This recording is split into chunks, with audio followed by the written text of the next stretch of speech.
Dear Christal, brought to you by Uniball. Start your story. Hello, everybody, and welcome to another episode of Dear Christal, where I am your favorite host, Christal Luster, of course. But anyway, we have our first official letter, like handwritten letter, snail mail, from none other than somebody with an awesome name, Christal. Christal, hello. Anyway, I'm so excited about this. I'm probably gonna frame it because it's my first like handwritten letter. Most of the entries have been emails and stuff like that. So I'm just really excited about this. Anyway, all right, let's dive into this letter, shall we? And your stationery is so cute, Christal, by the way. Everything is matching, like the envelope, and like, way to go. Like you're a pro at this. You're a pro at this. Feel free to send me a letter anytime. Anyway, dear Christal, that's me. Hey girl. How are you? I'm doing all right. I'm really happy right now because of your letter, but I digress. I am well. I'm so glad you are. I enjoy listening to you sing and play the guitar. Oh, thank you. More music to come, guys, but that'll be a note for later, maybe on a different video. It is refreshing to hear your positive vibes. Thank you so much, girl. Throughout my life, I've tried several instruments to include the piano, the drums, and the guitar. You better go ahead with all your instruments. You are a one-woman band. Just when I start making progress, work, school, or life events halts me. Ooh, therein lies the rub. Currently, I have settled on picking the guitar back up and playing for myself. Okay, cool choice. I play guitar. It seems easy to do, but I have yet to remove it from its case. What do you recommend I do to stay on track and stick with the guitar? Or any goal I have? Sincerely, Christal. P.S. I look forward to seeing all you are going to accomplish. First of all, again, thank you. I'm so excited. I'm going to frame this and I'm going to send you something as a thank you. I have a little gift that I'm going to send out so that you can continue writing letters, but we'll talk about that in just a moment. So let's get back to the dilemma, right? The dilemma is that when you want to do something for yourself, creatively or otherwise, life events happen. And we have a tendency as humans to prioritize our basic needs. So like, you go to school so that you can learn skills, so that you can get a job, so that you can make money, so that you can take care of yourself. So all of those things are prioritized in our minds so that we can take care of ourselves and live somewhat of a quality life. But quality life is not just having our basic needs met. We have to create space for the things that, give us joy, that give us peace, that help us, delve into who we are as people beyond our basic needs, if that makes sense. So I'll tell you what I did because I have somewhat of a similar story. I've always loved music. I've always loved instruments. When I was a kid, I wanted to play guitar. Me and my brother were going to start a rock band. When I was a kid, I wanted to play drums. Me and my brother were going to start a rock band. I never picked up the drums. I played like one time because, I dated a couple drummers, but we've talked about that. That's not this video. Anyway, I picked up the drums. It was hard and I didn't stick with it. But when I was a kid, I did choose piano. And the problem that I kept running into was my school load. Now, granted, I was younger, so it's not like I had a job or like rent or anything, but it was my responsibility, as one has, whether you're a kid or an adult. It was my responsibility to bring home straight A's. Like that was my job. And so I kind of let my passion for music sit on the back burner. And I feel like that's kind of what we tend to do. What I've learned as an adult, especially one dealing with anxiety and depression. And again, shout out to Mental Health Awareness Month.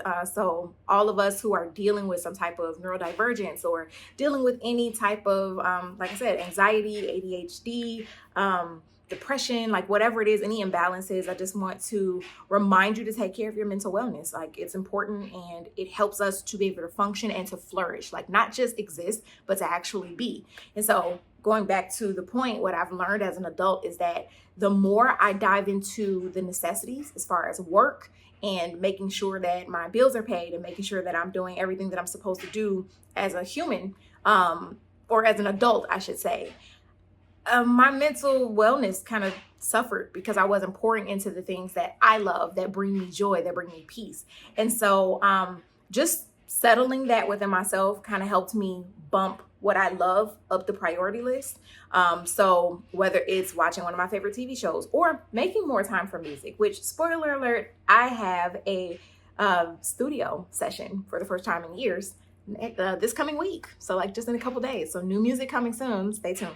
But anyway, yeah, I think I've been getting back into the creative arts, spoken word, poetry, music, playing guitar, just kind of playing around every now and then. It's kind of becoming my tradition to get back into that, like on the weekends, kind of wind down from the week, and then also dance. So different things like that. I realize I function better as an adult when I pour into the things that give me peace as a human.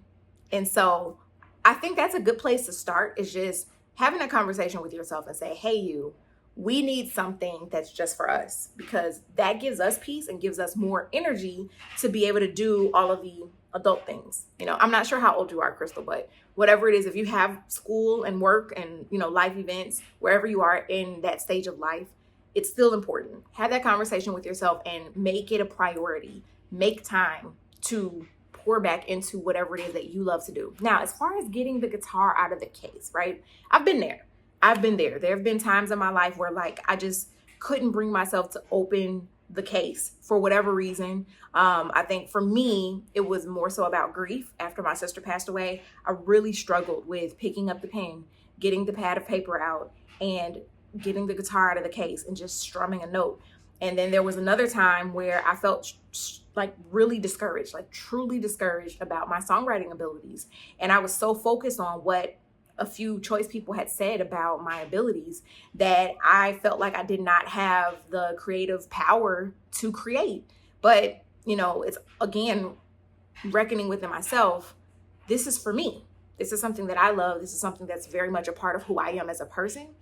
And whether no one hears these songs or no one hears me play, or if, I end up touring the world and doing concerts everywhere, I need to do it just for me, because that's what makes me happy. It's what makes me be more than just an existing adult. I'm able to be a functioning human and a flourishing human.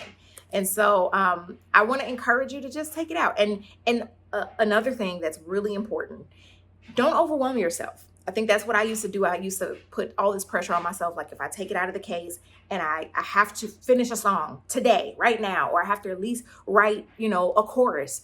Sometimes just take it out and play around.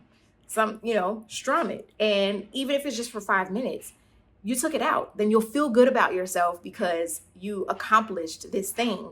And the next day, commit to taking it out for 10 minutes. Or if it's just 5, if it's a week of 5, cool. But you kind of get into the habit of, wow, I did this. And then you feel good about yourself. You release all those endorphins, serotonin, all that good stuff. And then you start realizing why you picked it up in the first place. Because there's a reason why you picked it up. There's a reason why you said, this is something that's for me. You said it in a letter. I read it. Y'all heard it, right? So I think that that's a good place to start. Again, remind yourself that this is for you. It's good for you. It helps you to flourish as a human and not just exist as an adult. And it will, the more that you feed yourself, the more that you'll be able to feed into those other things. You would be surprised how much energy you get from doing something that you love. And then you can go and deal with the crazy boss, or you can go and deal with the hectic, class load or whatever it is. So I hope that helps. Thank you so much for all of your well wishes. All right, y'all, before we go, let's pay some bills and thank our sponsor, Uniball, where you can always start your story with all of their utensils. And as a thank you to Christal G for sending my very first handwritten letter, I'm going to send you Uniball's newest items. This is the Zento collection. So this one can be found in Target, and this one I got directly from Uniball. And so I'm going to send you both. And if you all want to check these pens out, you can go to your local Target for this one, or you can go to uniball.com and save using Luster15. But until then, please keep sending in letters. Obviously, you see how much I love handwritten letters. Even if your handwriting is not the best, I still want to read it. I can decipher it. It'll be funny. We'll have fun because mine is not that great either. But I digress. Please keep sending in letters and or emails. And I can't wait to talk to you guys soon. Love you. Mwah. Send in your letter for some fun advice at mydearchristal@gmail.com.